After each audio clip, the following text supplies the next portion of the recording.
Happy Tuesday, everybody. Taco Tuesday for many of us tonight. But unfortunately, I won't be cooking any tacos because we're going to be flying the latest and greatest Fenix BFU Big Fenix update. Welcome in the pocket rocket, American Airlines A319 with the full-size A320 CFM engines here. Should be a pretty fun departure here out of Aspen. We've got quite a crew here waiting for us, and we've got actually quite a bit of the usual. Oh, hello. Hi. Apparently we got someone else now. Oh, that's a Neo. Okay. And anyways, we're gonna go take a look at the aircraft here, walk around it, do some stuff, feel it from the outside, check out some of the new features, and enjoy the extremely good performance of the pocket rocket out of Aspen here. So let's see here. I've got Moose. What's going on, Moose? My performance in 24 spiked from a solid 45 at custom airports to 60 plus with the BFU. On standard airports it was 60, and now it is 180. Really? In the air I consistently get solid 200 plus, RTX 3060 12 gigs, i9 9900 32. Okay, what are your settings if that's the case? And so yeah, I agree, the BFU big FN update, I've been seeing people lovingly say, this is definitely a game changer. For me, I'm running max settings, and if we go take a look at the, oh, not the console, don't want the console, we want the FPS sitting here in Aspen in the 60s, and that's with everybody's airplane loaded in, and that's 4K max settings with 4090 and 13900K, plenty of RAM. So it does actually get a little better in the cockpit, I think. And you don't have to go stare at the ground, stare at my toes. We're in hiking shoes for Aspen. It's a good place to be. Although I'm a little weirded out that he just kind of spins around kind of creepishly on the ground like that, but I haven't really looked at my toes in the sim yet. Anyways, let's go ahead, let's get back into Discord here, unmute ourselves, and we'll start walking around here and check this thing out. But Moose, I definitely want to know what your settings are, because I feel like you could up your graphics with that many frames. There's not really a huge need to have 200 FPS. I feel like 80 is a solid number for the simulator to maintain smoothness, and even 60 really. But I mean, 80 to 100 feels really good. All right, let's get back in Discord. Okay, I'm back. All right, so we're gonna start. Yeah, I'm getting... What? I'm getting 30 FPS in the cockpit with frame gen on. You're not flying on network? No, not tonight, because I figure we'll be talking about the airplane so much. And honestly, I have not checked to see if there's any controllers on in the area. Let's take a look real quick, just out of curiosity. We'll go ahead and turn the FPS. Actually, you know what? I'm gonna we'll turn the FPS off for now. There is not a soul barely past Mississippi, so it wouldn't matter if we were on network anyways. Everyone I'm flying with is right here with me in Discord. Uh-oh. Like an officer's upset about something. So, as far as the walk around goes, you know, I'm glad they finally started incorporating some of the features here. You know, one of the nice things is you can actually come over here, you can plug in and unplug the ground power, which makes the truck completely go away. And unfortunately, there's not really a way to turn the APU on here, which is similar to like the Challenger, for example. But you can just, you know, turn the APU off, and it will give you some warnings, and then you can do a light test cockpit call. And I'm not sure what the reset button does. It may be a APU reset. My guess is the APU is a safety thing. If both planes don't have an APU start from the outside. Yeah, so, you know, if the APU has a problem, catches fire or whatever, and you're outside of it and you see it, you don't want to have to run it into the cockpit to go shut it off, right? So, or if there's some other major issues. As far as the graphics, I will be honest, I haven't spent a ton of time staring at this stuff to know how much it's changed on the exterior, but, you know, Fenix has done an excellent job in general for a long time on the graphics. One cool little feature you can do is you can come over here and you can spin the engine blades, and I kind of want to have a livery that has Wheel of Fortune numbers on it, so you can come over here and, like, you know, it'll say like Atlanta or Memphis or Tampa or KASE or some other airport and go spin the turbine for which airport we're going to fly to that day. And if you click here in the center, it stops it. Now, I don't know if it's modeled or not. I know icing on these blades is modeled for the airplane, but I don't know about visually. If it's visually modeled, this would be a cool way to see how the icing has built up on those blades versus, you know, checking just vibration. Other items, you know, as soon as we go turn the avionics on, this door will pop open. We can go down here, and I don't have the hydraulics on at the moment, but we can open up the cargo door panel. Whoa, there is that clipping issue, which is more of a Microsoft problem than a Fenix problem. But you can move these switches back and forth to open and close this cargo door, which we'll do in a minute. And there's also a light for inside the cargo door bay. We'll go ahead and pop this open. So if you pull it, you can kind of open it and the door kind of just hangs there. And with the hydraulics off, you can kind of see it going back to whatever the neutral pressure area for the hydraulics are, which is kind of a neat feature. We'll run up and turn the hydraulics on here in a moment. The other neat item is fuel panel. So I think you can run this on battery power. I guess you need to have it on, I guess you have to have the battery power on the inside the cockpit. So we'll turn the batteries on, get the hydraulic pumps running, and then we'll check this out shortly after that. But it's a pretty simple operation from what I've seen so far. As you just pre-select your fuel, and then push the mode select to refill right here. And it looks like you can, if you wanted to fill like the center tank only or the left tank only, you can open those valves or shut those valves. And these don't seem to do anything, but we'll check that out here in a few minutes. Other than that, I don't know if there's anything else on the outside that's really of interest. You can also open the back door here as well, similarly. And we're just adding more work for ourselves, but... And then it also has the open and close panel right there. So we'll go ahead and pop those open. Check out the brakes here. We got a little bit of visibility on the pin, so the brakes are good. I do like how colorful those hoses are. It's pretty cool. And we'll actually go from back of the cockpit, or the cockpit, the back of the airframe here, and walk through the cabin. What's up, Frog? How are you? You know, one thing Fenix has really done... Here, listen to those stairs versus the concrete on steps.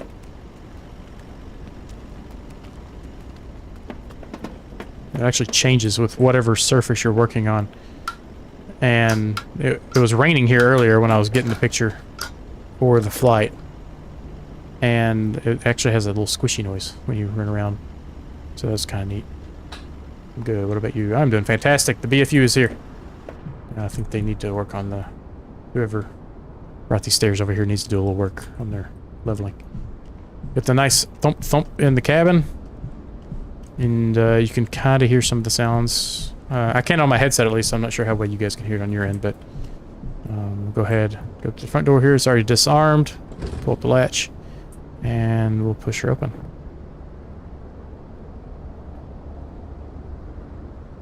It's kind of... It actually has a nice feel to it. Nice and smooth.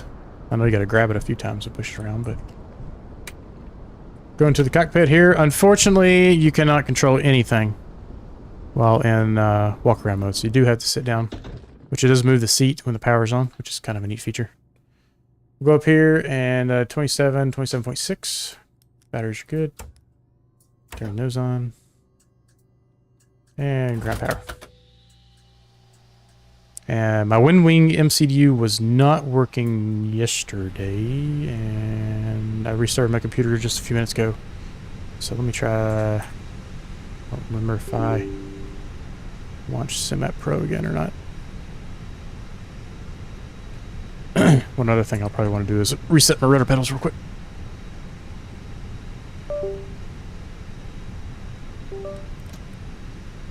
Yeah, I hear those clicking in.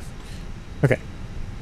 We'll go up here and go ahead and start this alignment so we don't have to worry about that. And then what we can do is go over here to the electric pump on the yellow line, turn that on, Hit Shift C.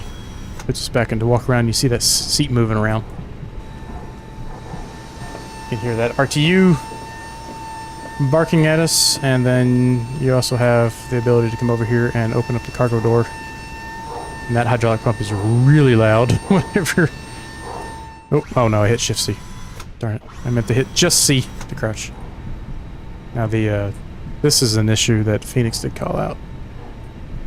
But that is a Microsoft issue, not so much a Fenix issue. It has to do with the view box for the walk around mode. Alright, just hit C this time, Michael. Alright, so we can hit open. Push and hold that, the door opens.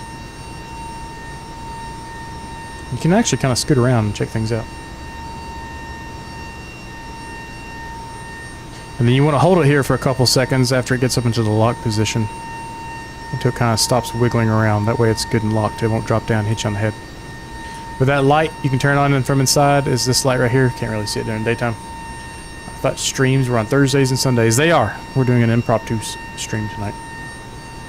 But that is a pretty cool little feature right there. We'll go ahead and close this. We'll pull up the tablet and check this out. We now have the Fenix EFB on our tablet. Which I might have to click it twice. It seems to be a bug. Here it goes.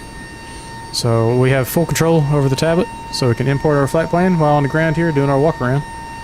We're KASE to KJAC. We got another 18 minutes before we got to go. So let's go take a look at our fueling over here. Pass and balance. Oh, walk past it. I'm not sure how this is going to work out. If you come over here and you say we've got 10... Oh, it already put the pre-selected in there. Look at that. Interesting. So if you wanted to manually fuel it and defuel it, you can... We'll just deselect... Or decrease the volume there and increase it again. So that number matches what's in the tablet here. So let's go to some brief. And we are expecting 10,611 pounds of fuel. Get 10,000.6. And then you can just hit, not that panel, this one. Go up for refuel. And you'll see this number start increasing as it's refueling the airplane, which is pretty cool. I have to go soon because I got the piano class at 6:30. No problem. We'll be in the air for a little bit, so maybe you'll catch the end. We're also expecting 110 passengers, which is, it feels really low to me, but I'm also used to the 320. What I'm not sure is if we hit load aircraft and say fast time, what this is going to do here. Oh, it does it automatically for it. Okay. It does the same exact thing. Okay. Cool. Why not? I guess this panel opens automatically whenever this is fueling. Interesting. We're back at like 9 p.m. or 8 p.m. Oh, okay. Well, maybe you won't then. I don't think we'll be around for that unless we decide to do some pattern work at KJAC and mess with the flare, because that has been improved upon. So we'll go ahead and get in the cockpit. Start setting this aircraft up. And get out of here. We got probably about 15 minutes left now.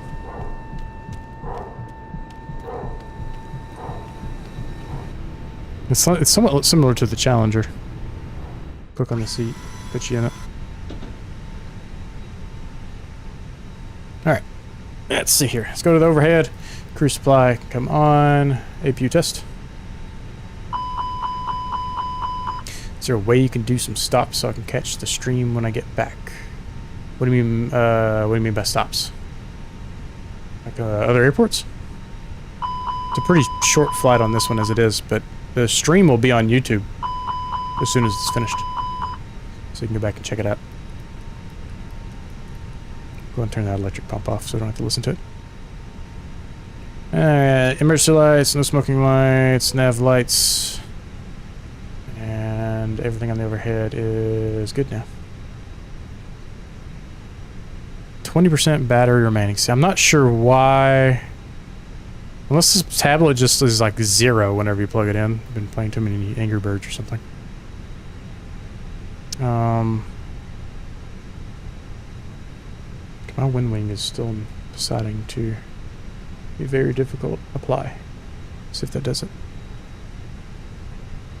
It worked before this, and now it's deciding not to. Interesting.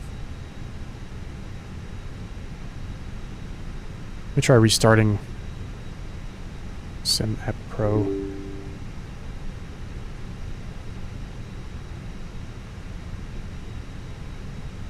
Okay, apply. How about... Oh, there it goes. Okay, cool. Hey, we're up in business. Alright, FMGC. Nav data is up to date. We'll clear out that GPS. Let's go to init. Init request. We're just going to go through this quickly. So that we don't miss our departure time here in another 14 minutes. And we are American Airlines 929. And we have a cost index of what?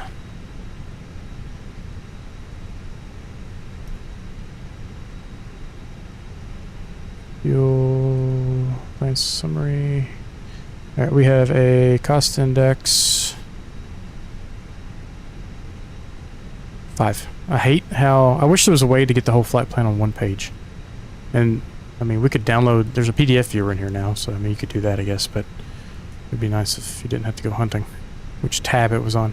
And then I believe we were on 360 for the top of climb. And let's go ahead and grab our wind request. How long will this flight take? It is about 45 minutes airtime. And a block time about an hour and 15. Alright, we got our winds. Let's go to our minute page here. Aircraft is loaded. So I hear those doors shutting. If that's the case, that's not the app I want. We can go ahead and go over to our mass and balance and get our zero fuel weight and CG. So 115.4 and 30.8. And we got a block fuel of 10.6. Gives us a landing weight of roughly 120.9. I'm not used to seeing such a low landing weight. Alright, over to our flight plan. We take a look at our expected route here. We got LINDZ 1, LINDZ, and then is that not having arrival? Does not look like we're on an arrival for Jackson Hole. We're just going direct DNW, and we're expecting runway 19. I'm struggling to push back an A330 and 24. How do I push back the A330? Is that the any builds? Because the any builds has a built-in pushback. So KASE. Oh, whoops. KASE departure. We're going to be departing. Wait, hang on. It's 3-3. Just want to double check my brain memory, which is terrible. So yes, we're departing 3-3, which is interesting because right now, oh, it's calmed down. We had a 15 knot tailwind when we were sitting on the ground earlier, so it's actually gotten much better. So LINDZ 1, and it's going to go to LINDZ transition. So I don't think we need to put anything else in here. This should end at LINDZ. And let's just double check that. Yeah, there we go. LINDZ to SXW, which is the next direct. We'll go to KJAC. Arrival. We are expecting runway 19. We've got a Yankee and a Zulu. Let's go take a look at charts here. They've changed the charts around a little bit. Going to pull in some brief here. KJAC approach. We've got we're looking at 19. This is what Zulu looks like. So Zulu's kind of rounded, and then Yankee is more of a hard 90 in. So let's go with the Zulu one. That'll be more fun to fly. So let's go pick Zulu. no star. Insert that. And let's reset the view here. Take a look. Let's go to plan mode. Step through this real fast. Make sure everything looks okay. Alright, so we can go ahead and remove that discontinuity there.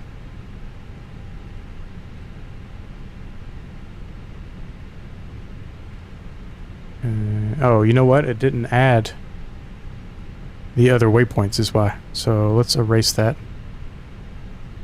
Go back to that discontinuity. And we got DNW, and we want to have Zibov and Zosov added. So let's go, what is it, ZIBIV. Insert that. And then we want to add Zosov. ZOSUV.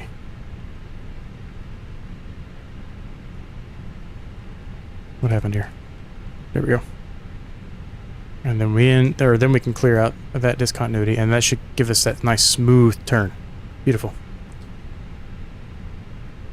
I also have a problem with stick drift on my controller, and I was thinking about getting a yoke or the A330 stick for control. So should I buy it or try to fix the stick drift on my Are you just using an Xbox controller right now? If you're just using an Xbox controller, I would highly recommend getting a better piece of hardware, because it'll make a world of difference for you. And insert. There we go. That's nice and smooth. That's always a fun arrival. Or approach, I should say. So it takes care of our flight plans, go to performance, and I love the fact that I have the tablet here now, so I'm not having to do this number or zoom way out here. So we can just go right up here and let's go to our departure performance. We're on runway 33. It's currently dry. Sync the load sheet, sync the weather. And while we're thinking about it, let's go to 3041, and I just realized that we need to go to sim settings. Is it controls? Independent linked. Back to performance, and what was it? 3041. There we go, another linked. 3041, beautiful. And calculate. What did I forget? Calculate. There it goes. Oh wow, look at these V speeds. 116. I have never seen it that low. 116, 119, 126. Alright. PMDG may have put the tablet on a hand in front of the MCDU, or whatever the heck the computer's called for a 777. But now we have it in a tablet. 2 up, 0.3. And we are not going to do flex because I want to do toga. This aircraft's built to get up out of high density areas, high altitude density, so we're gonna have some fun. We're not gonna use flex at all. And we're just gonna toga our way out of here. Actually, can you set that up to be force toga? Here we go. Yes. Let's run that calculation again. Change it a little bit. Okay, so we got 117, 119er. That's already in there, and then 126, and then now it's. Oh, now we're back. We changed the flaps completely. 1 up, 0.3. All right, I might get it for my birthday or something. Yeah, I would definitely get a piece of hardware if you're choosing. And if you need some recommendations, I can give you. And we got quite a few people in here who can give their own recommendations as well. Are you on a computer? Or are you on the Xbox? Because if you're on a computer, there's a whole lot of stuff you can do. Okay, this takes care of our performance. So we've got our init B page. We've got 5 minutes till departure time. Flight plan. We're departing KASE on runway 33. Heading to KJAC, expecting runway 19 on the ILS. What was it? The Yankee? What we chose?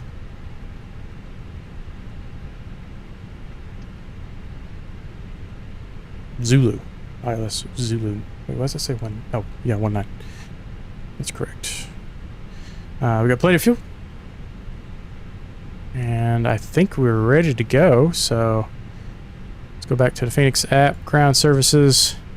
Let's have them go ahead and take care of our doors and that jazz. Let's get the APU on.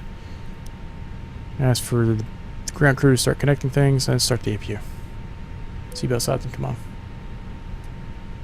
I used to play Xbox, so I play on a TV. I use an Xbox, so I play on a TV. Okay, so Honeycomb has some Xbox equipment. Oh, what's the other cheap brand? Turtle Beach. Turtle Beach has stuff.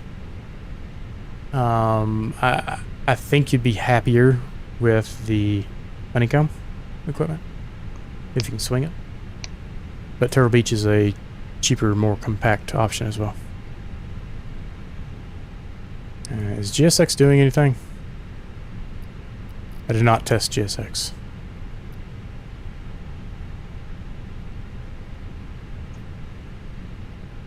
Uh-oh. Okay, so the beacon, just pushing the beacon doesn't work anymore. Alright, APU's coming up. I don't think CH will play on Xbox. We are ready for pushback. CH, like the pedals, CH, or the old yokes, the old pedals and yokes. I don't think they won't work on Xbox. I don't think.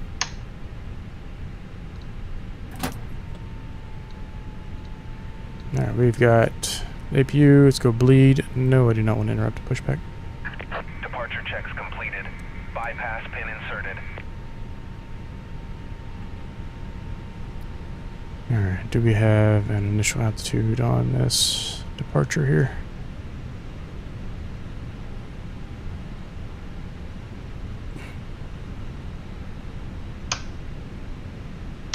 Alright, we have an initial departure altitude of 16,000.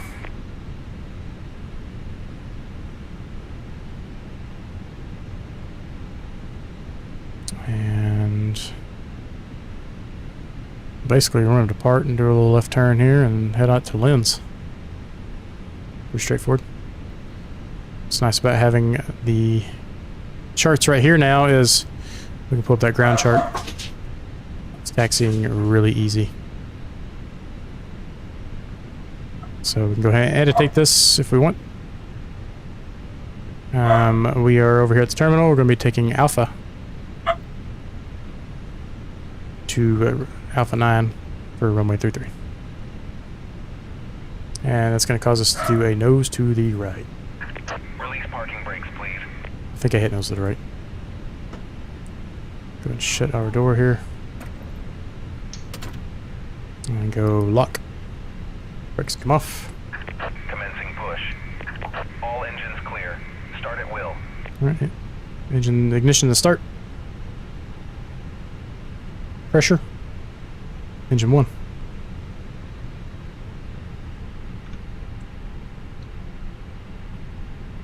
I have a PC, but it doesn't work for gaming, and it's only meant for work and stuff because my dad uses it. Yeah, I mean, if you're on the Xbox, it severely limits the hardware you can use, but there's some decent hardware out there for it still.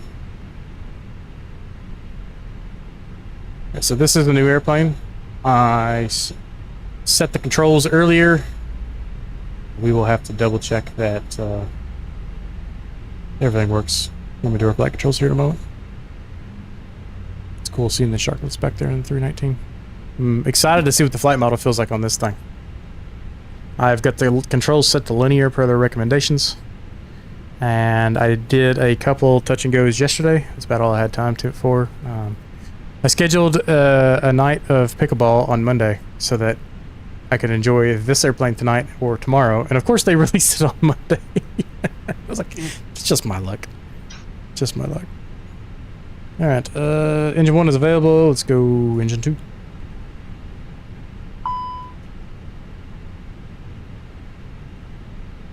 Door aft cargo. I thought that shut through the tablet. Please set parking brakes. Locks off. Waiting your confirmation for a good engine start. Uh-oh. Hang on. Can we get out of the airplane? Oh no. Aft cargo. Stay shut. Uh-oh. We might have a problem. Let's see here. I gotta go. See ya. Okay, so if I go to MCDU configuration, maintenance maybe? No. Packs, cargo. Is there a way to force this door shut without having to open the door? 'Cause it's not letting me shut it through the tablet. And now it spawns me in the cabin when you hit Shift C. Okay, let's see here. This is about to get really funny because we're about to break a bunch of rules. And see ya. Aft cargo. Okay. So the tablet did not close that for us.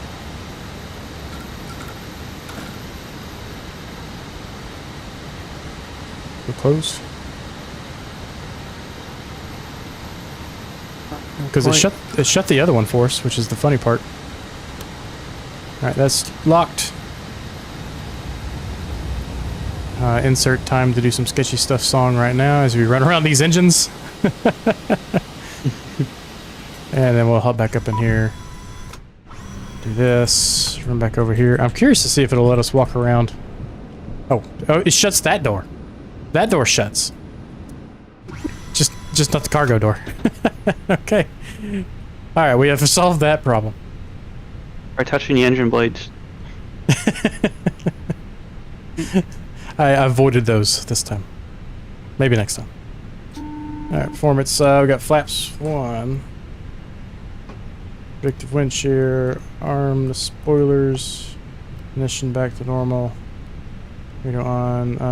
We'll just leave it on TA at the moment since we've got traffic in front of us. Max brakes.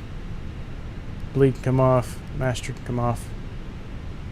Overheads checked. Let's go do our flight control check. Flight controls. We've got a trim of up 0.3. So spin that.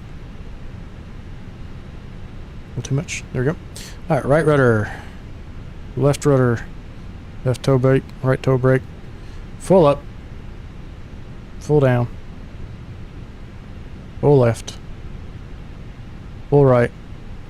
And tiller left and right. Alright, so we are good to go there.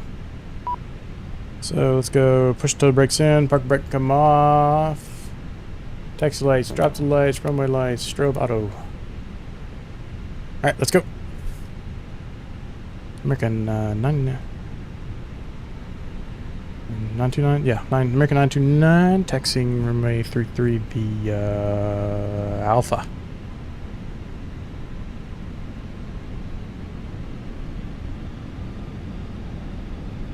Oh, hang on, is that tug still? Oh, I got distracted by the door and I forgot to disconnect the tug. Cockpit to ground. We have a good engine start. You can disconnect. Yeah, me and Ron's fixing to have to call that fuel truck. I knew there'd be a lot of talking on this one.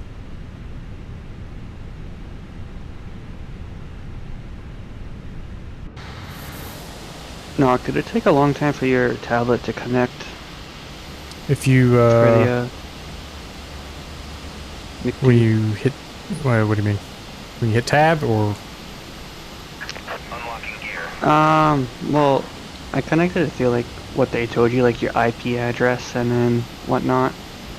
And I was just sitting on connecting, please wait, but I don't know if you did it differently. On the airplane tablet?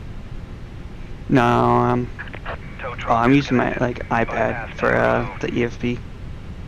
Oh, you may have to reset the, because it runs a local host server on your computer. Okay. So you may just have to reset it. Okay, let's see if we can... Park brakes off. Okay, cool. We're moving now. The ground handling changed quite a bit. At least I feel like it did. The airplane has more body roll to it. Have a good trip. See you.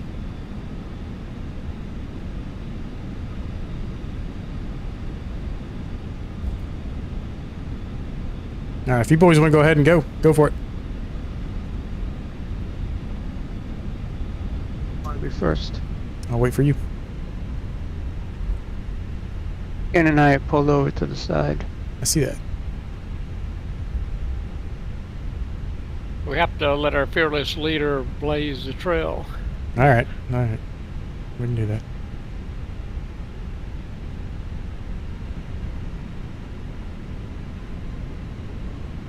Got to talking too much about all the cool things, and these guys right here are over here burning hundreds of dollars a minute of fuel. American Delta and a Neo. Is it Ron in the Neo? Yep. I don't know what happened to my Delta livery. That disappeared too, so. Oh. Got all kinds of problems. Alright, takeoff config is checked. Altimeter's checked, 16,000 initial altitude. We're gonna do a roll out here, so TARA, landing lights on, takeoff lights, strobe on. Let's go flying, boys. Get it rolling. Get them doggies moving. I like to move it, move it.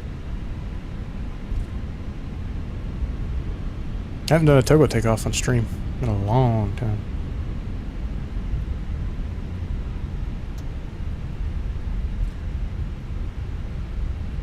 Be curious to see how this 319 feels.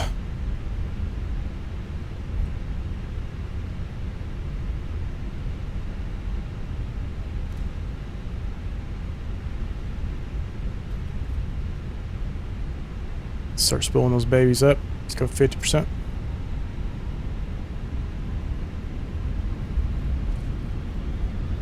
Stable. Forward. Toga.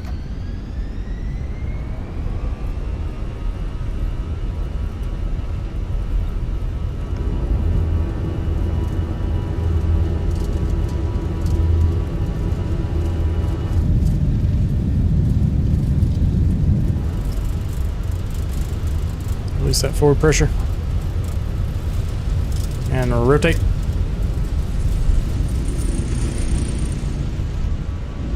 Don't sink. Don't sink. Positive rate gear up. How'd the rotate feel? Oh, beautiful. Nice and smooth.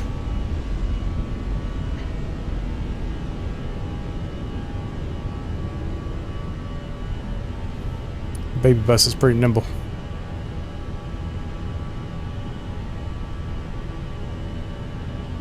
Lever to climb.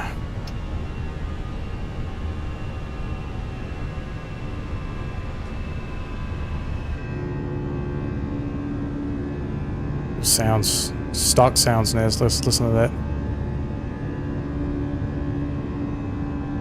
Alright, I'm coming.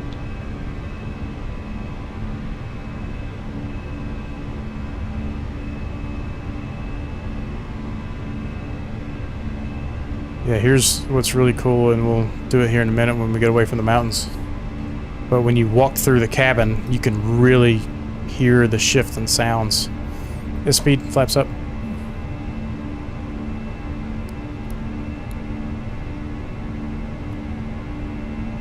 And after takeoff, checklist complete.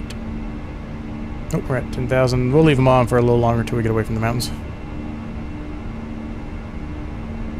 Hand flies really nicely. The new flight model is a big improvement, especially on the flare.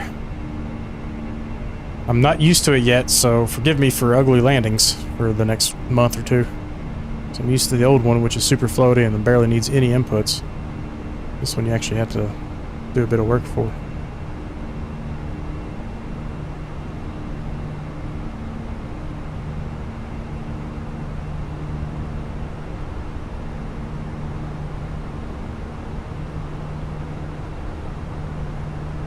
Alright, let's imagine we've been cleared to 360.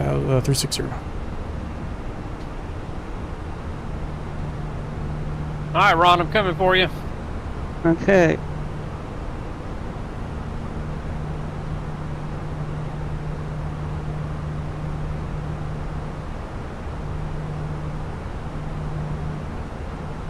Nice scenery out here. Yeah, this is a very beautiful place to fly in and out of. Mm. If we had more time tonight, we could do a reverse flight and come back into here. That's always fun. Since last time it was so disastrous.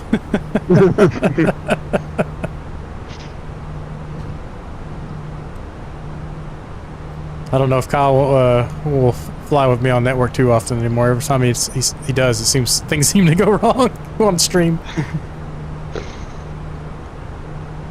I swear. I got the don't sneak too. Yeah, give me a don't sink as soon as I was taking off. That was interesting. Yeah, you gotta. That did feel good though, I must admit. Yeah. When you pull back on the Airbus, you gotta pull through a trough that it wants to sink. You just gotta pull through it, and it's gonna go. Yeah, it was just It's a real weird. life thing. It was just weird because I thought it was a fairly decent rotation rate, but I guess not. Archer looks beautiful, Yeah. absolutely. We're gonna go autopilot and enjoy some of these views.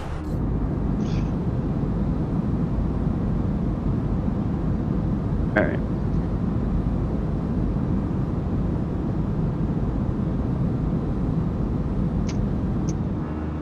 Those engines sound See pretty good. Bigfoot down there on that ridge. Oh, there he is. Ken's a big foot spotter. Yeah. He just got to take his shoes off. You're down there, just got to walk out the back door.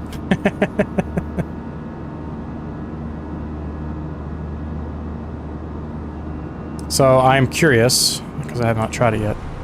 I hit. No, darn, you can't. So you cannot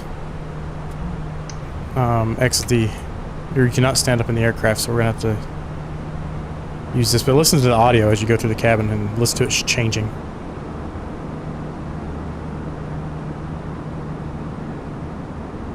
Oh, look at these shadows. That's cool.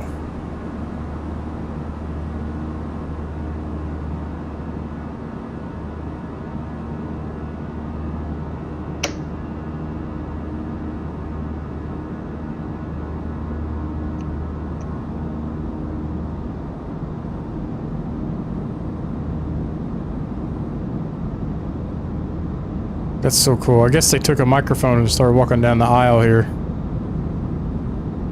on the actual Airbus.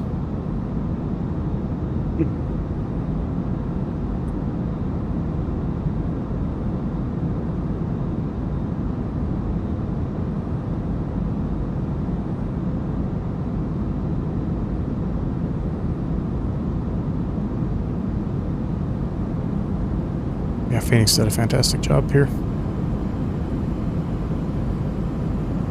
You hear those vents getting louder as you get back through here. Changes in how you're looking too. Even with just track IR, which I thought was interesting.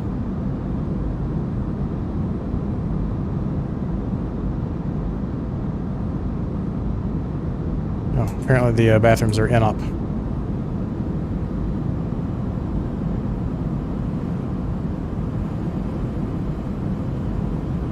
Now there is these maintenance panels in the aircraft. I think this one right here you can actually go turn on lights and things.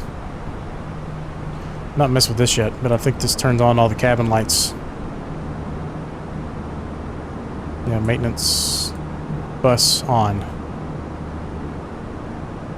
So that's pretty cool.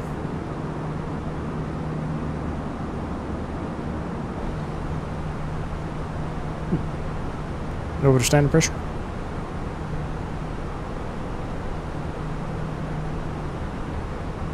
Go take a look at the exterior. These sounds are about the same. I don't think they really did anything here.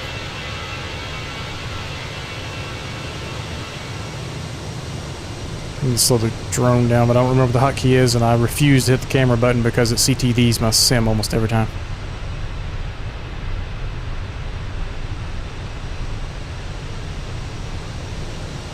If anyone's wanting this livery, it is the November 90024.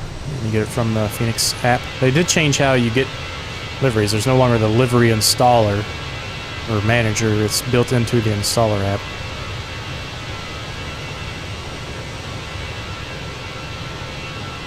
I think one of the notes they talked about was improving these textures. That looks really good instead of... I don't remember what it was before the update. I never really looked at it too much, but that actually looks like I would expect it to. A lot of airplanes have that weird, hazy, black shake going on. Some nice wing flex. One thing I noticed when I was goofing off with the airplane on the ground the other day was I was just testing out the ground handling, seeing how hard you could push the airplane before it starts skidding and things, and like the whole airframe feels like it actually flexes and bends and shuffles around whenever you're on the ground, so that's pretty cool.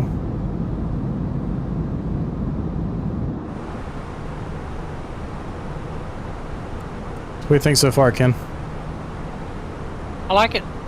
Big difference for me, you know. Especially the takeoff. Yeah. Have you landed it yet? Yeah, I went one time. I put it on the ground, but it wasn't real pretty. But I just wasn't used to it. It's a different feel. Yeah, it's very different. And Kyle, are you in the Phoenix? Yep. What do you think? It's definitely an improvement. I did my test flight the other day. It was great. I liked it. I just gotta get used to like the flare and landing in the 319. Well, see, yeah, the 319 was already weird before. Yeah. It required much more of an aggressive flare, so I'm going to be really interested to see how hard I slam it in here in a minute.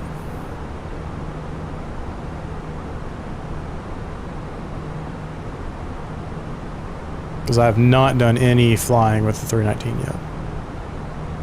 And Michael, plus for me, you know, it's working on 24, so that's a plus. Yeah, we're slowly getting you on 24.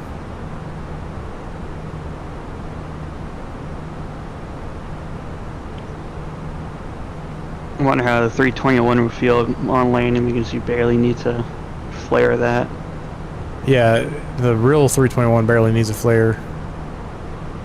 So I'll be curious to see how well they modeled it. Now, what they say, they used like 9,000 flights or more, 19,000 flights or something like that, the data. Yeah, And the stick movements. Crazy. And basically got it so that it was spot on.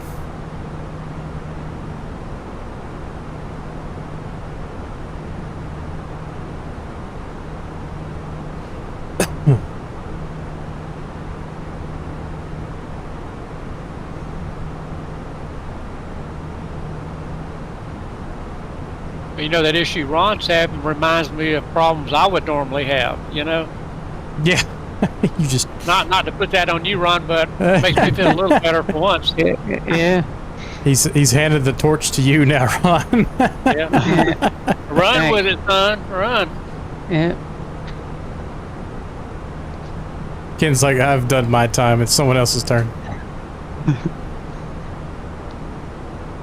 Ron, what issues are you having? Well, when I spawn at a parking space, the plane is dead, and the tablet won't turn on. There's no, I press the battery button, nothing comes on. There's no external power available. And if I spawn on a runway, the plane is running, but the tablet won't work.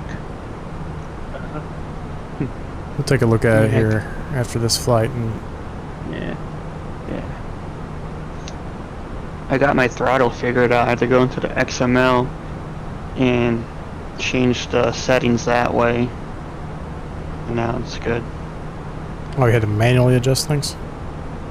Yeah, it's Phoenix put it instead of 0 for idle and idle reverse, it's like 0.03 something something something.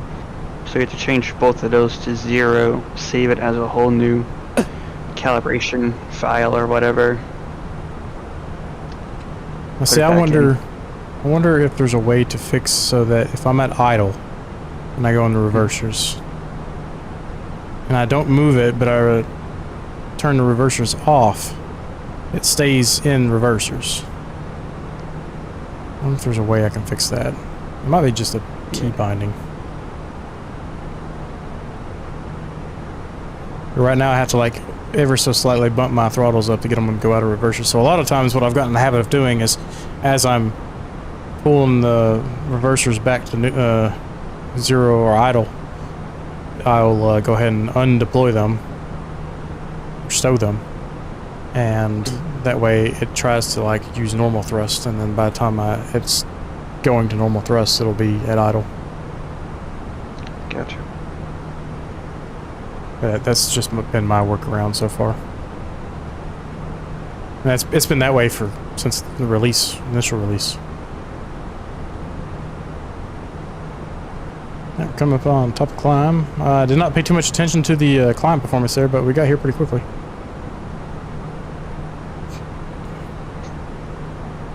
I don't think we're going to be here very long, though. Nope, about 160 miles, it looks like.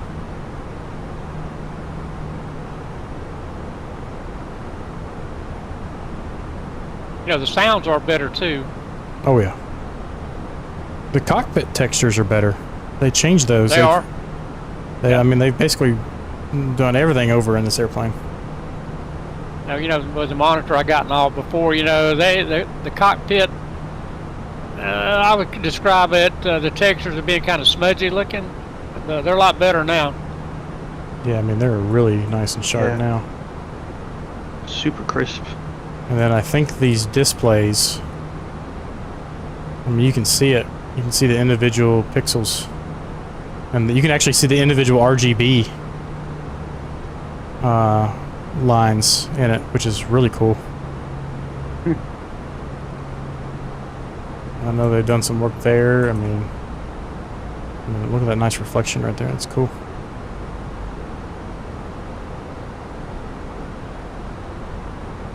And then I know they worked on a lot of coloration. Oh, I did not mean to do that.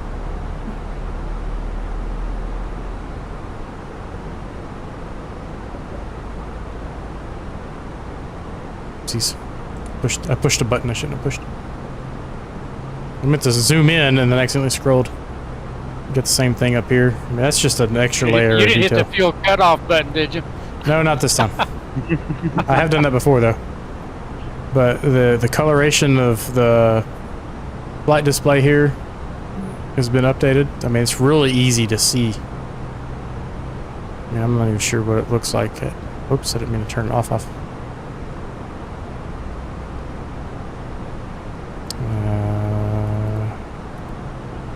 There it goes. Can't really see too much of a difference in daytime, but I mean, the fact that this is daytime and this is at medium settings and it's got that much contrast is really nice.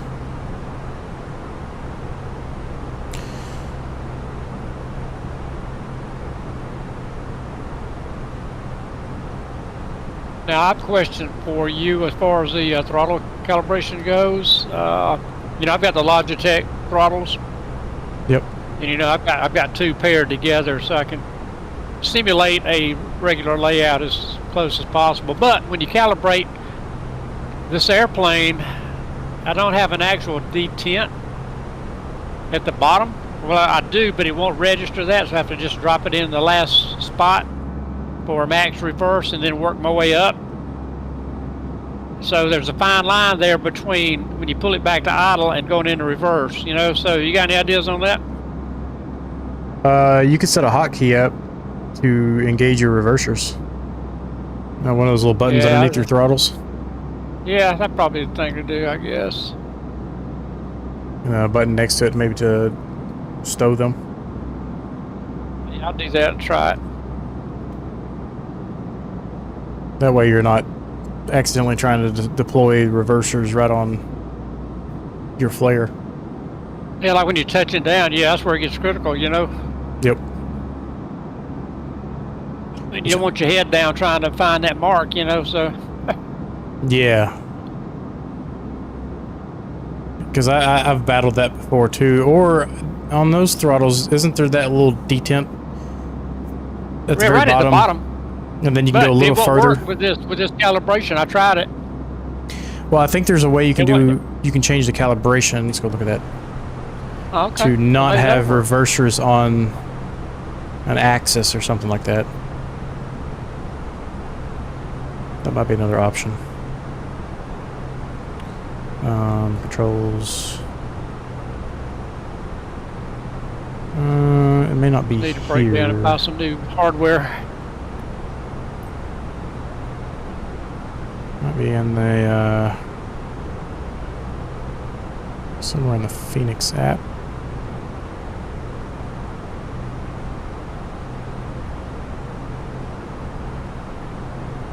Some settings. The only thing that still bothers me in this cockpit, though, is this white glove behind the first officer seat. That really bothers me. I don't. You know whose glove that was, so that's why it bothers me, I guess. But Got Michael Jackson on board. and there's just one. Best I can tell. That was just his reminder. Yeah, To that's never my forget 'em. thoughts. Yeah, on that. And that's all I got to say about that. Yeah, they've added a refuel rate in the tablet here. You can do quick, fast, or realistic. FCU readouts, legacy. Wait.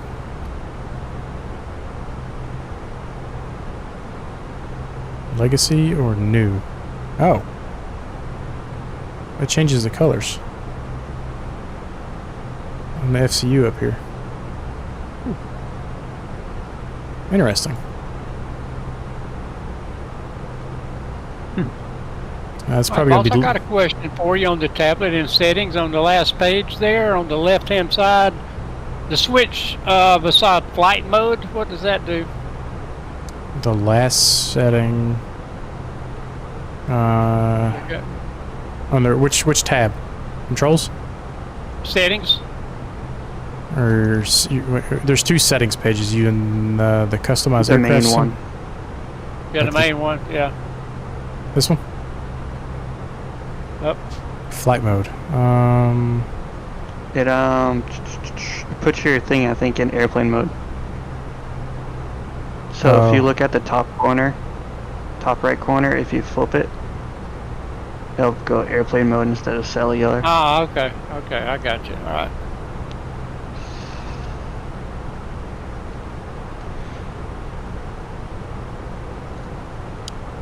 I'm gonna be a rebel.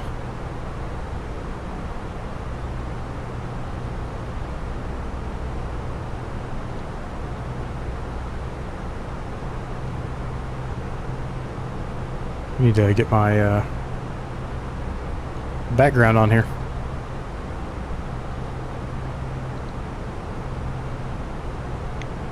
I'll have to go change that after we're done though, because you can't change it while you're flying.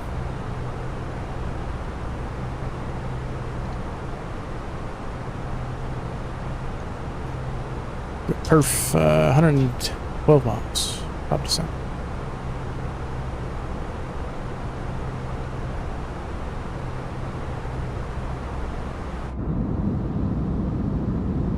Love flying in this part of the country.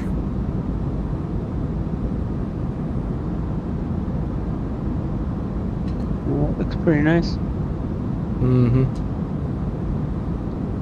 They can mix the graphics of Microsoft with the clouds and flight physics of X-Plane and make airplanes like the flexibility the Challenger has and the realism the Challenger has.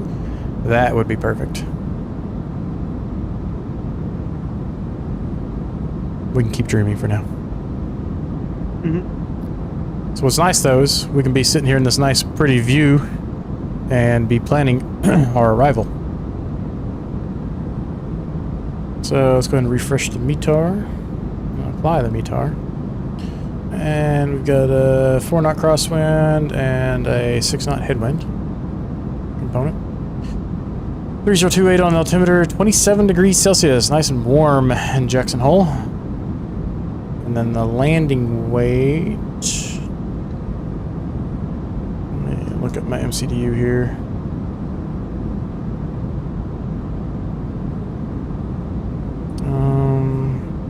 Zero fuel weight of 115.4, and a destination weight of a 111. Wait, okay, that's still glitched. Look at that. I'll take you guys back here. Why does it show my estimated fuel on board as 111,000 pounds? It's still a problem. I don't know why. Yeah, mine just went to that too. I had the proper number of 2.8, but now I just went up to 50.1 kilos. I don't know why it does that. But that's a bug from before. That's not a new bug.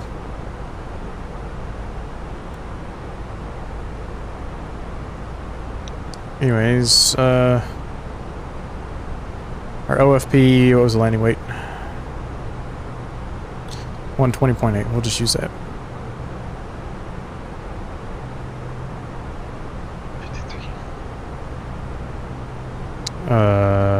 What? Okay. So definitely be on medium brakes. Max reversers, which that didn't change anything. Flaps full. And we're probably going to be on max manual braking.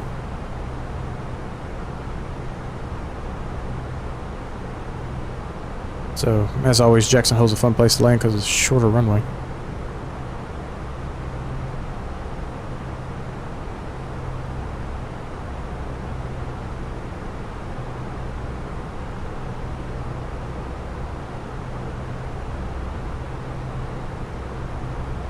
Back to our performance. Next phase. Got a QNH of 3028.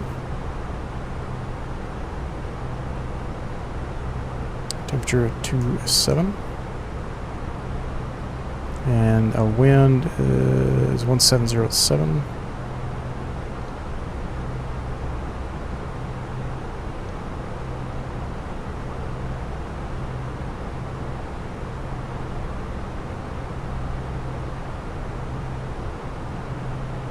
Doing Zulu. Let's start that one. A decision altitude of 6651.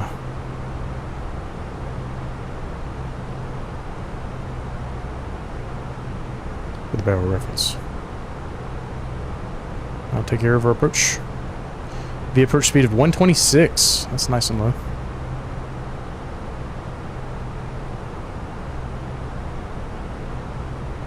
Coming in on 19, we're just going to take our first left and the terminal will be right there on Alpha, so pretty simple taxi.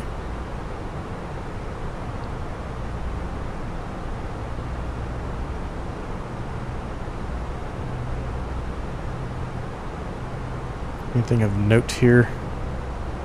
So we got 11,000 at D and W.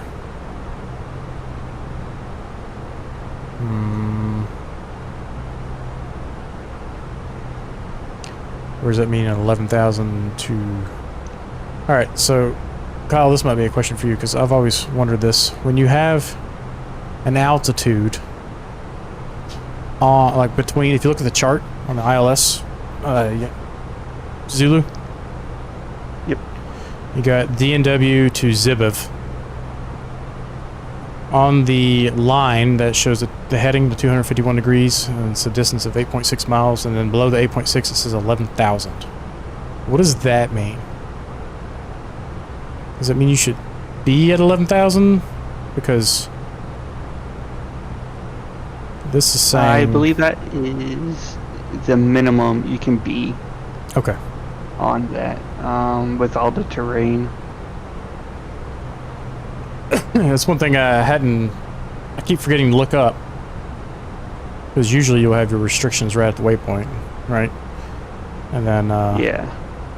I've always wondered what the line meant, but that makes sense.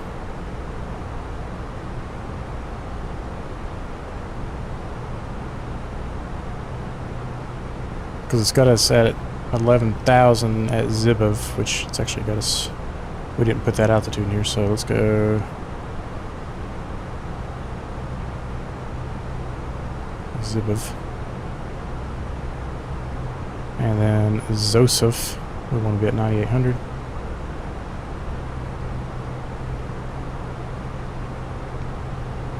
And, oh, let's do max speed of 210.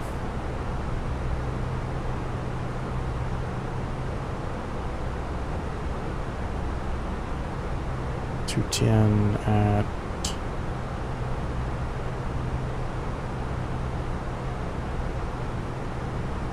oh, never mind. Zibov has the speed restriction. So let's do 210 at 11,000 for Zibov. Speed out. Descend. And we'll let it calculate the rest of it, but we'll go ahead and put in 9,800 and 8,700.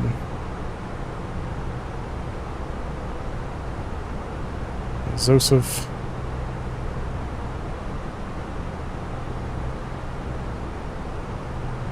Descending. And then it automatically filled in Wormroo, so insert that. And we'll take a look at that, make sure everything looks right. Zibov is 210 and at 11,000. Zosef is 190 at 9,800. Wormroo 159 at 8,720, which is just 20 feet high, so that makes sense. Yes, go. It's 8,000. All right, beautiful.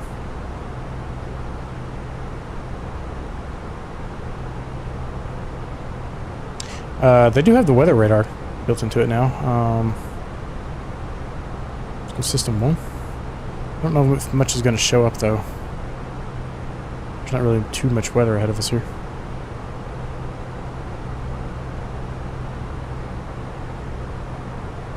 Weather plus terrain plus hazard? Is that what WX plus T plus HZD means?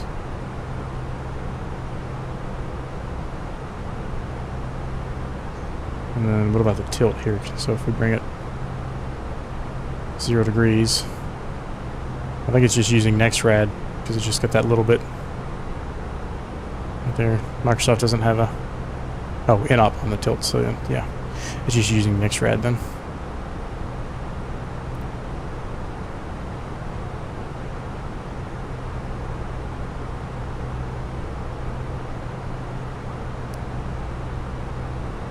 We will want our terrain radar on for sure.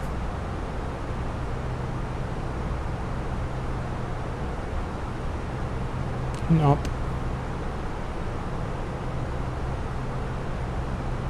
And about 85 miles or so. Top of the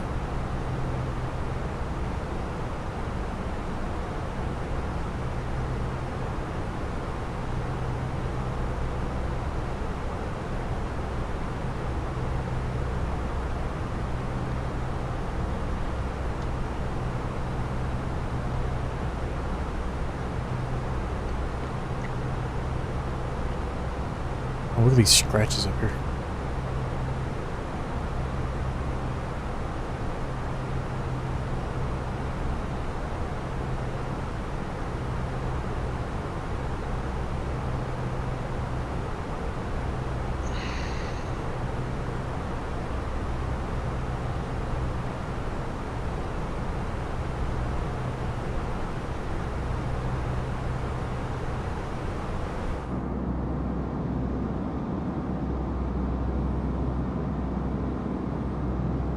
Definitely smoothed that for us a bit. It was a bit bumpy on departure there, but now it's getting a little nicer.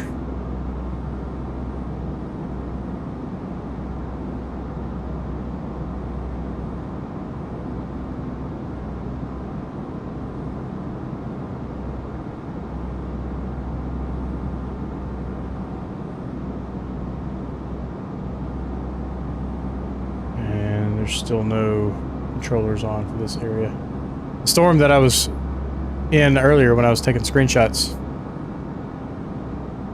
would have been a good test of the weather radar, but I did not get to check that out.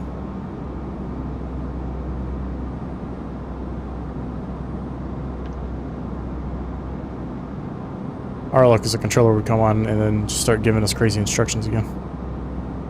Yeah. Although this airport's a little easier to get into than KASE, so it wouldn't probably have been as big of a deal, but trying to load up that RNAV with no charts was a challenge because he was asking about waypoints. I'm like, I think it's right, I guess. Yeah. What were you gonna say, Ken? How does the weather radar operate? It just uses NEXRAD, so it's that top-down 2D. No tilts or gain or anything to it. Alright. So it's pretty straightforward on the panel. Yeah, you just change that bottom left switch that says Systems to System 1 or System 2, and it'll show NEXRAD top-down overlay. Next time we got to find some weather. Yeah, Fenix didn't want to add it, but everyone's like, we need weather radar, even though flying in clouds in the sim, doesn't make a world of difference. X-Plane, it'll rock your world. But in Microsoft, it doesn't do anything. Yeah, I'm all for finding some good weather to fly. And once we get back into the wintry weather, that's always my favorite time to fly. There's always a ton of weather. Snow, ice. Actually got to worry about icing, things like that. Alright, 22 miles, top of descent.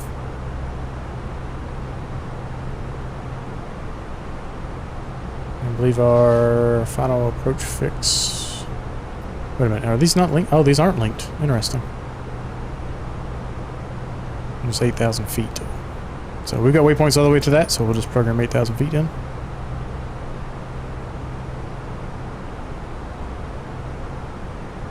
And here in about a minute, we'll start descending.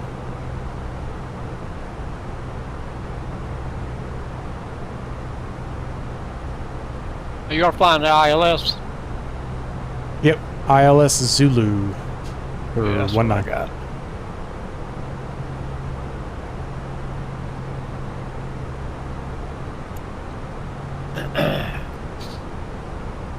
Now that one, you do have to enter some manual waypoints in if you want to. You don't have to. But it does smooth out that turn. Yeah, I did, yeah, because it was kind of ragged there. But once we get, once we start that ILS around DNW, we'll probably kick autopilot off and hand fly this in.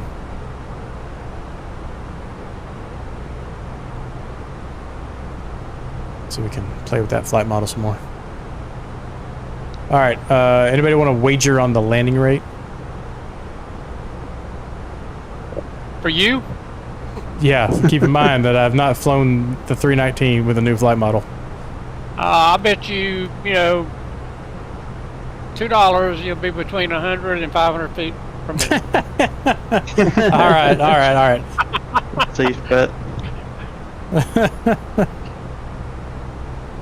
Yeah, it's gonna be kind of hard to get below 100 because of the short runway. I just know you that well, you know, so. I'll slam it in at 501 on purpose. Yeah. Ken, you got my Venmo, right? Yeah.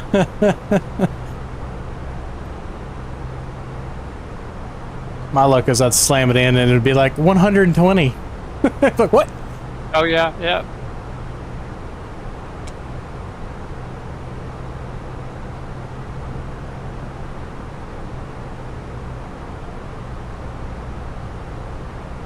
But all these upgrades have been really enjoyable so far. Flying this thing was already my favorite Airbus to fly simply because of how polished it was. My biggest complaint has always been the flare. I've complained about that for years. And they did a slight improvement on it before, but I'm still just, you know, obviously never flown an Airbus, but it just didn't seem right to be that floaty. And now it actually feels really good. Top of descent has been reached. Let's start our descent. I don't know if I've ever seen that message before. It said that on the PFD here. It said top of descent reached. I did ask for some more drag because I was a moment late.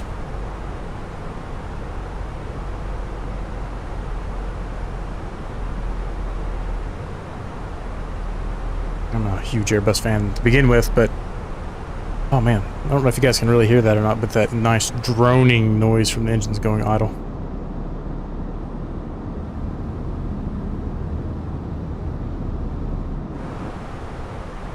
There's a nice bit of bass to it. Alright, we are at our target speed, so we can go ahead and pull those speed brakes back in.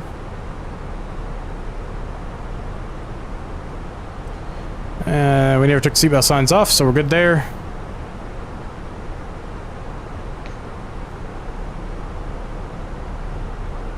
Let's go ahead and double check our landing weather, refresh METAR. Nothing has changed. We're looking at 3028 on the altimeter. Hey, I just got a little turbulence there. I got a little bump. We're in these mountains, you never know what you're gonna get. Yeah. What's crazy to me is all the snow. Yeah. I've been rocking 95-degree weather for a month now, and I can't imagine what snow feels like right now. By the time I finally get used to this warm weather, it's going to get cold on me again.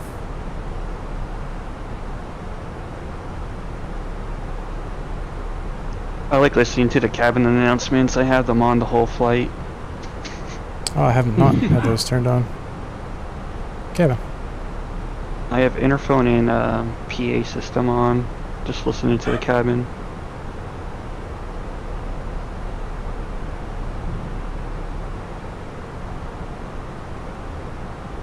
One thing I would be interested in, the VHF radio, if you use VHF1 and VHF2, there was something goofy going on with the frequencies, so if you swap between them, it wasn't actually working like I would hope it would. So, you know, theoretically you could have 4 frequencies ready to go on a busy departure or arrival and just swap between VHF1 and VHF2, but it wasn't working before last time I tried it, so I'll have to give that a try next time where I'm vesting.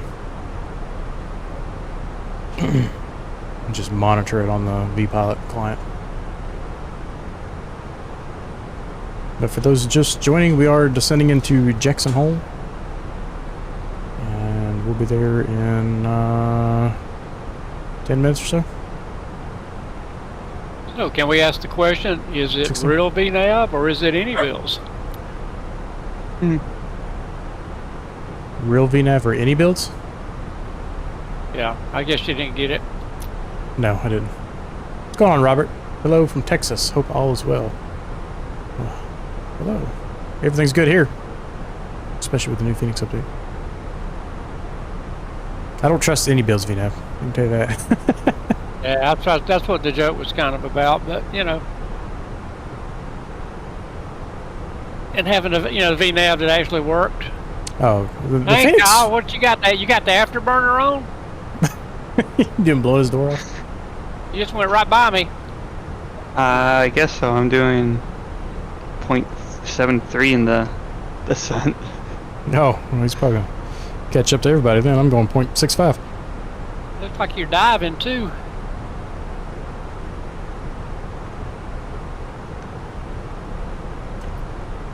We are dealing with place to be. We're dealing with a rather short runway here, but go-around procedure is pretty easy. Straight out to 6,900, and then a right turn to 14,000. And that would take us on a right downwind over the mountains, where we would probably just fly out over the water and then vector ourselves back in over the water on the ILS. Taxi's easy. Note is stay off the mountains, huh? Yep, don't smack into the mountains.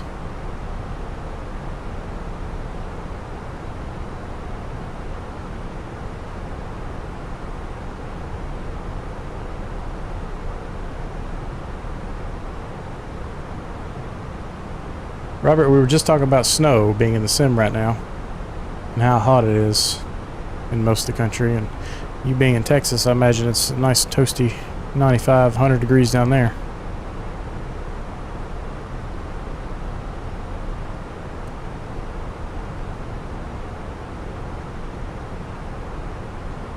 like I said, we're going to be going autopilot off at Delta November Whiskey. Try out this flight model.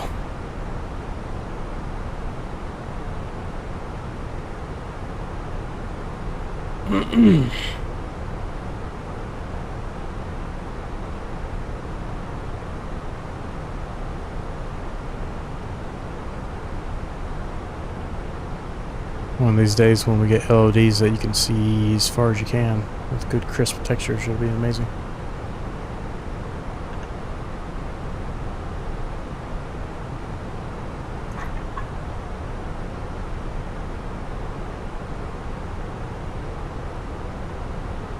What's nice about being able to pull these charts up so efficiently on the tablet here is I really haven't even used my Navigraph charts on a separate window.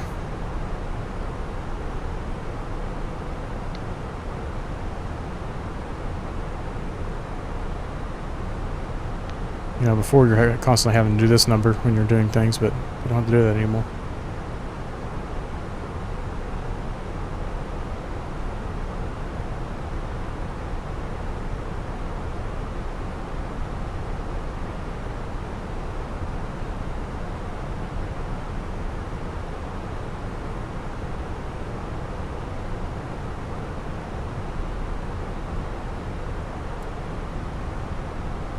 We are a little over 30 miles from DNW. We can get track IR back on. Get comfy.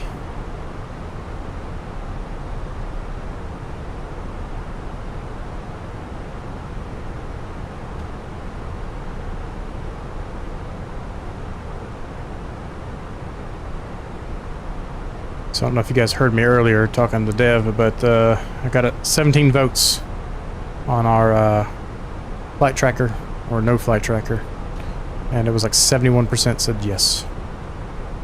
So I guess we're going to flight tracker. What's that?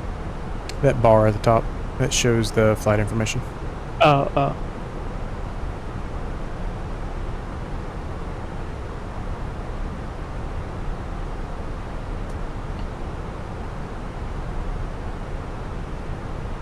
And Ron, don't go anywhere. When we get on the ground here, we'll take a look at your Phoenix and try to get it working for you.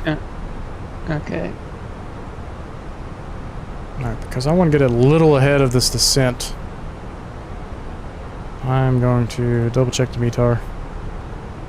It's still 3028, so we're going to go ahead and dial that in. And drop a touch of speed brakes here just to help.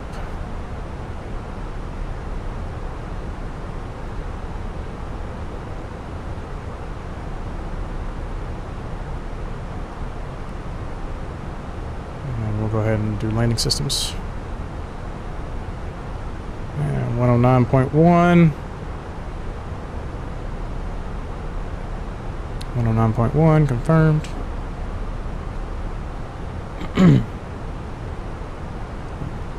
Quite caught up to the speed just yet, so we'll leave those speed brakes up for a little longer. And we're about to see how much I embarrass myself here.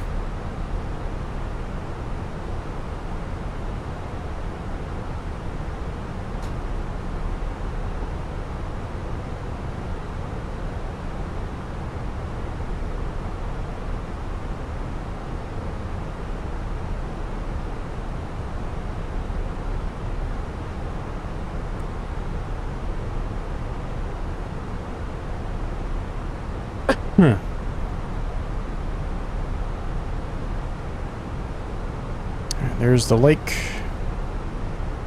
Airport should be right about there-ish. I guess it's more...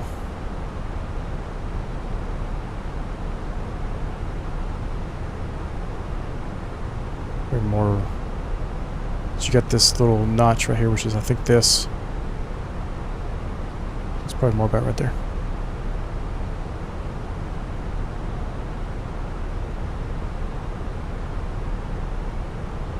What I don't remember is if our airplane shows up on the ILS charts or not.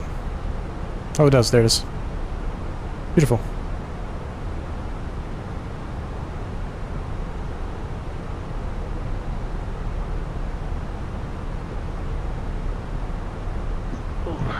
So we're at a pretty high altitude here. Airport 6,451. So we're going to go ahead, since we're at 16,600, we're going to go ahead and get our lights. Oh, whoops, I forgot to turn landing lights off earlier. Too busy doing other things and talking about the airplane. Seatbelt signs are on, and plenty of fuel, so we'll go ahead and turn the APU on since it's a short taxi. And it'll give us a little extra performance if we need to go around.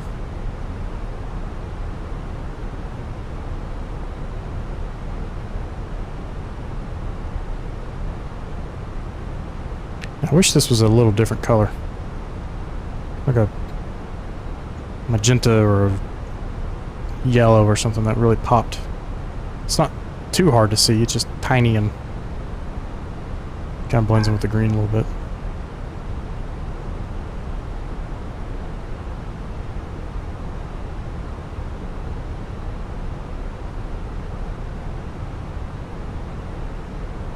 Cool if there's a way to customize some of those colors. Nope. Spoolers are stowed. Go ahead and arm those. Continuous ignition. And we've got a decel point right before Zibov. We'll have to pull in flaps 1.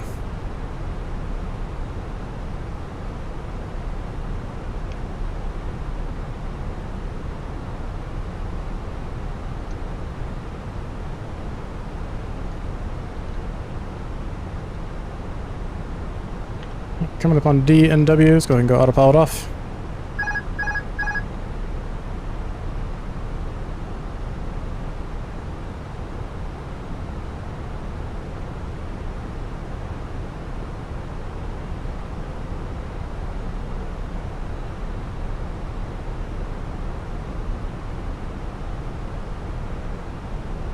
I will say that this thing moves around a lot more than a lot of other airplanes in the air.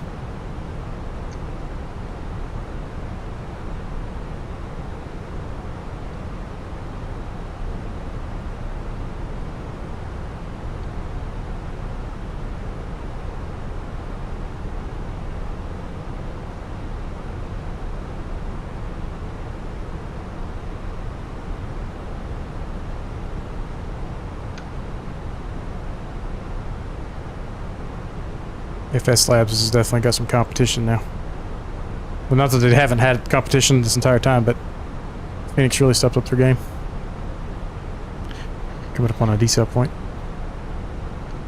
What was that Dreams Dev was talking about? I had to look it up, but it was like something handling model or something that FS Labs has. It's the digital radio. The new radio for the Fenix. Or the Airbus. The one that has like the... You can punch the frequencies in, it's got the display screens, all that jazz. Gotcha. Alright, let's go ahead and pull some speed brakes back out. We're a little fast. We're already at idle.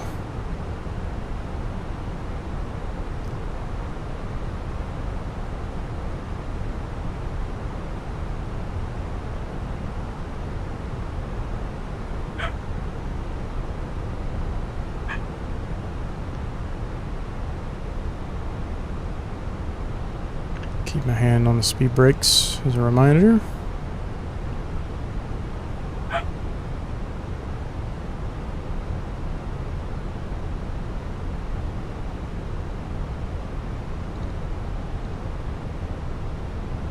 Alright, flaps 1 speed's 230, so once we get to 230 we can go flaps 1.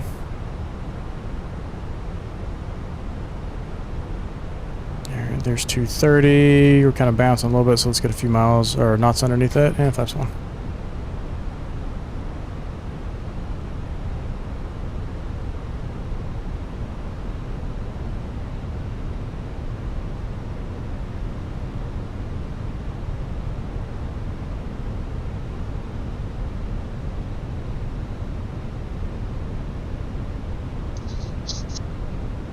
for 200 knots for flaps 2. Speed brake is still deployed.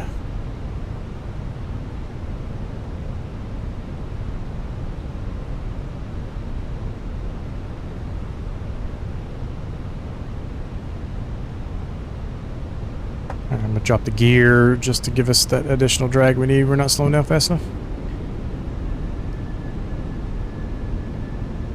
And once we start slowing down, we'll get that speed brake back in and get flaps 2.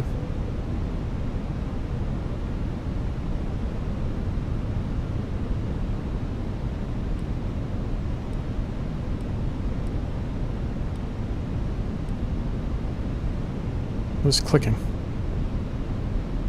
Continuous ignition is on. Let's go flaps 2. And spoilers and armed.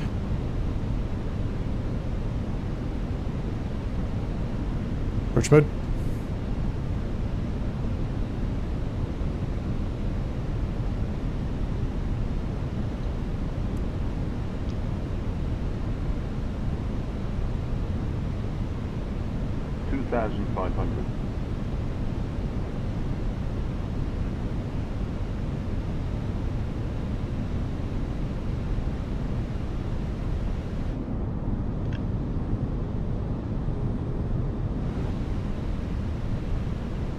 Yeah.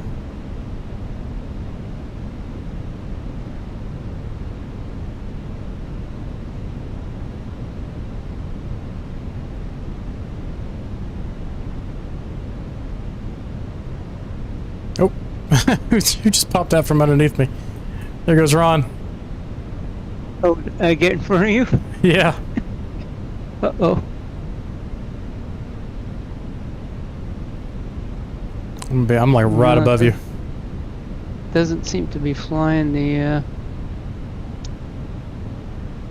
approach very well. Alright, that slows down nicely. Let's go flaps 3. We'll be fully configured as yes go.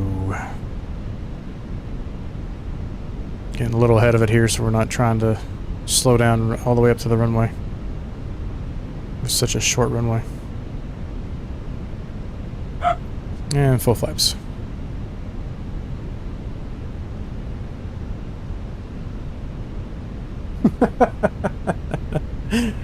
Hello there, Ron.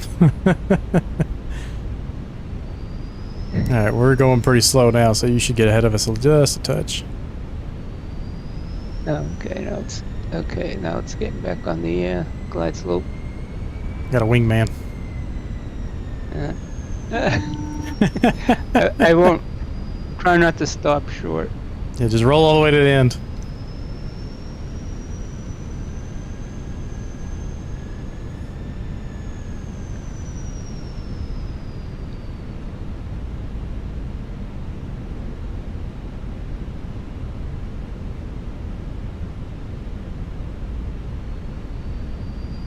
It's a really low approach speed.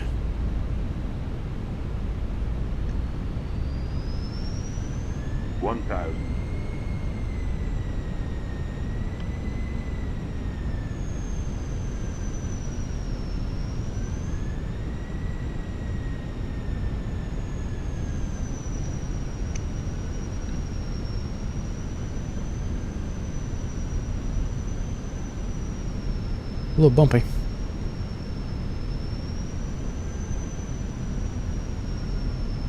Mine just went haywire. Oh no. What happened? Everything, the autopilot kicked off, everything went berserk. Speed. I just got speed All kind alerts. of dinging going on. Lost my flight plan is gone. Everything.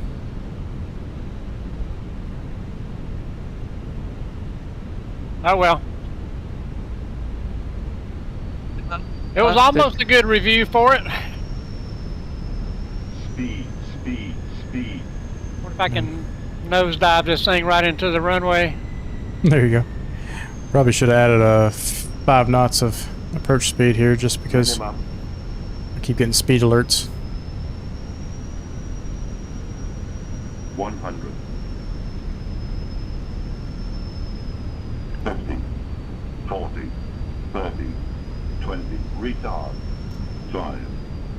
Oh, I got a float. 5. I almost nailed it, and I had just a touch too much.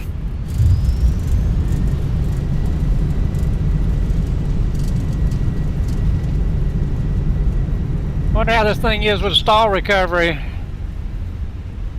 It should push the nose over.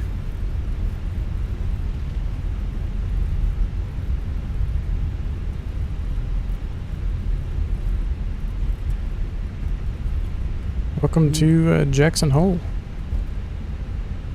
Reverses didn't kick in. And I configured it too before we took off. Yeah, flaps well, up. we made speed it. brakes. We made it in one piece, guys. Well, Ron and I have so far.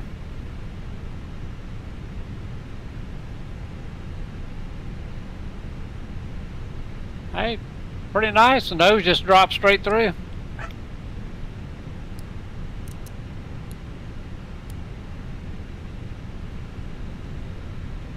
About that. That wasn't too bad.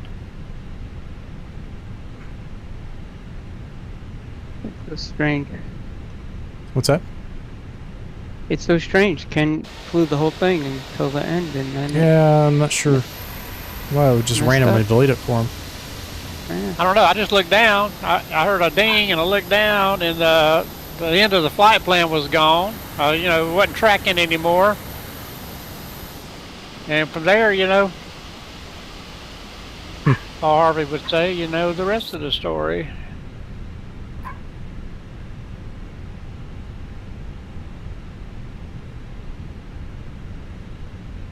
Yeah, I went from a really good landing rate to a really crappy one at 320.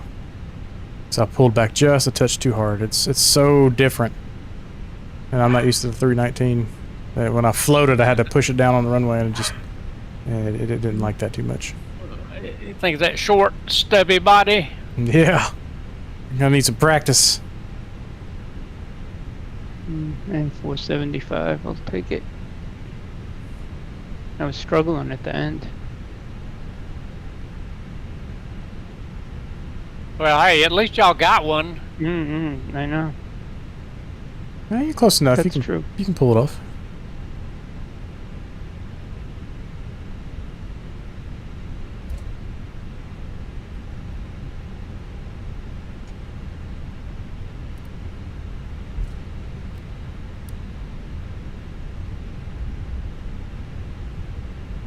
Yeah, I'm still in the air, though. I'm going to go back downwind here and see what happens. Oh, it did recover from that stall, though. Yeah, the systems they have in the airplane are pretty good.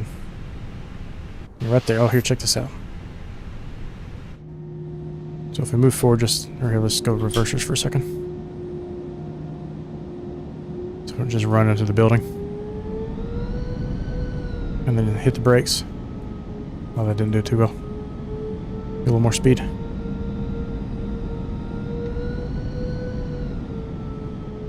If you really see how it all like flows and flexes, it's really cool.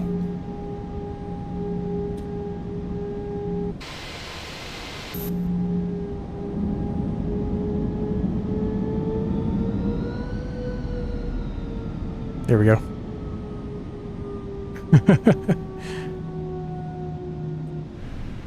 Alright, park and brake, set. APU's available, bleed on. Engine 1, engine 2.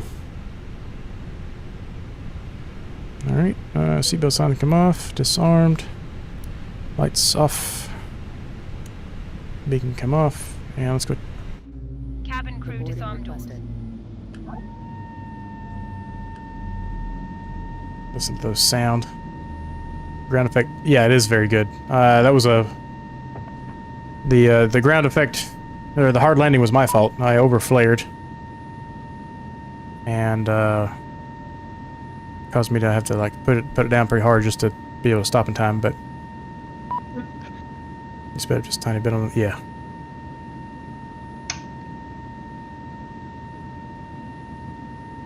Kyle's in here testing the brakes out. Yeah. Looked like he was going to do donuts on that. Yeah, I was waiting for it.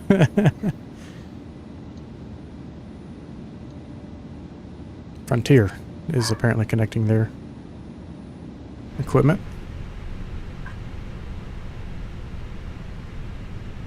And deboard. So go ahead and turn our pumps off. It's pretty warm here, so we're going to crank the temperature down for the next crew.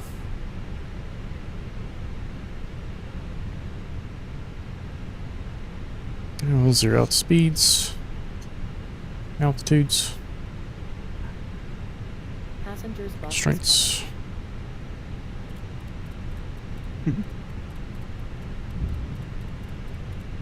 An hour 2. And radio's off. Alright, cool. This is ready for the next crew.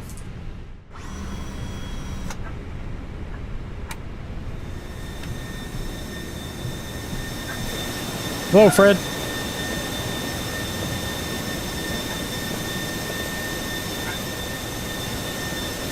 Wow. Bus driver is coming in here. I thought Kyle was coming in aggressive. You should have seen Cobus over here. Holy smokes. He whipped in here like he owned the place. So here, you know, we were touching, you can stop the blade completely from spinning. It's kind of neat. And we can Wheel of Fortune our way. Yeah. And the wind's kind of making it want to go this way, so it's a little easier. This school has got momentum.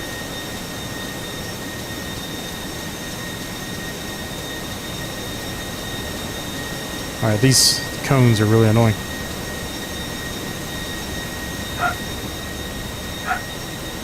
Alright, looks like the ground crew's already got our doors open. Airplane looks to be in good shape. No touchy. Nice and hot. Nice and toasty. No touchy, very toasty.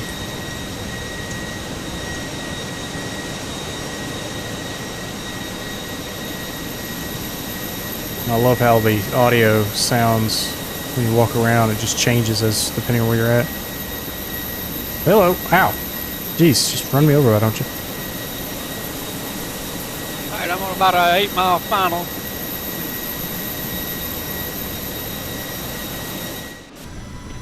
Anybody cares?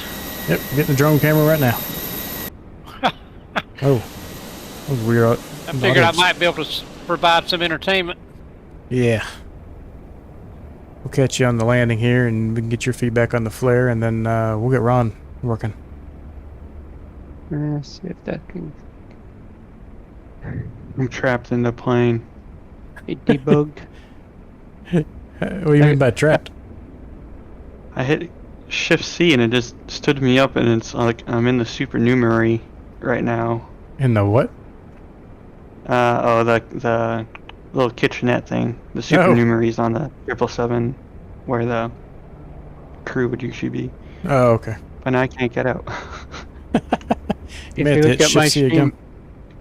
I've got a bus in the belly of the plane.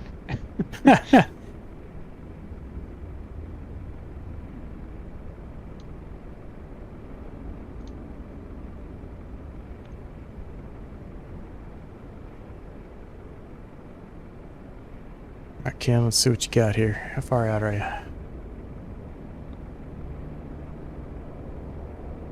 He's making the turn now.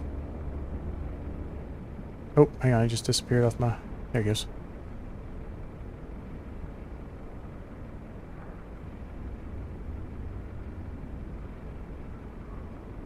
It's amazing how close you have to be before you can actually start seeing each other's airplanes in multiplayer. It doesn't make any sense.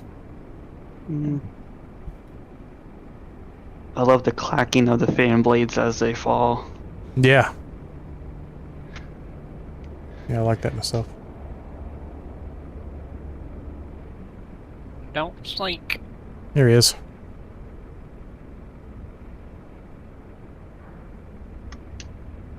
Like, why is that such a problem, Microsoft?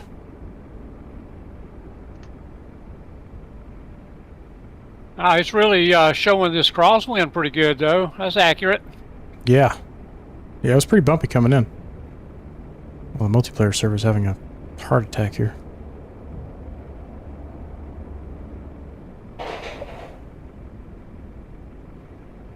Definitely got to adjust these controls, though.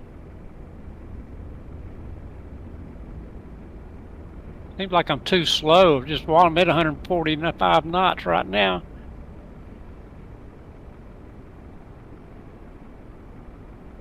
No, it's showing the ground cart where I've got it attached.